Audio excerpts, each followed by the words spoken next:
threshold in arbitrary units, the threshold of sound level at which starts and stops the timer, okay? If it's set at this level here, 0.1, it takes a pretty loud noise to trigger it. Okay. I'm going to start this running now.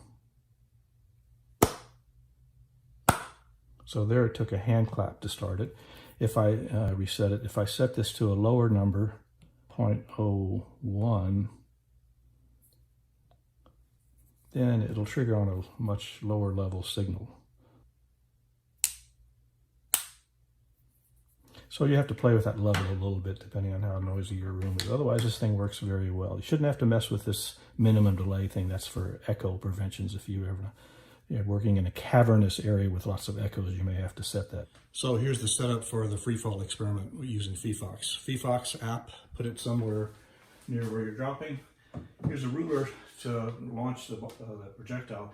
Convenient to stick it underneath something at a little pivot point and then start dropping things. And the question is, what do you drop?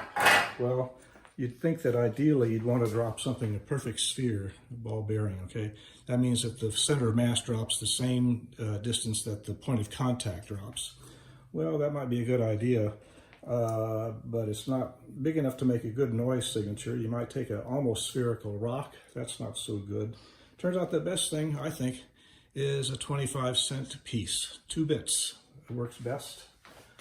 Reproducible. We'll talk about the error associated with the thing. So you sit here and you just go like that and drop it. So you might worry about the flat object versus the round object. If both drop exactly like this, the center of mass and the point of contact change is the same. If the quarter lands like this, it hits the ground 1/2 a diameter, a radius sooner, okay? But that's only 1 centimeter difference if it's out of 50 centimeter drop, that's 2% error. So it turns out to be, I think this is the best one to use.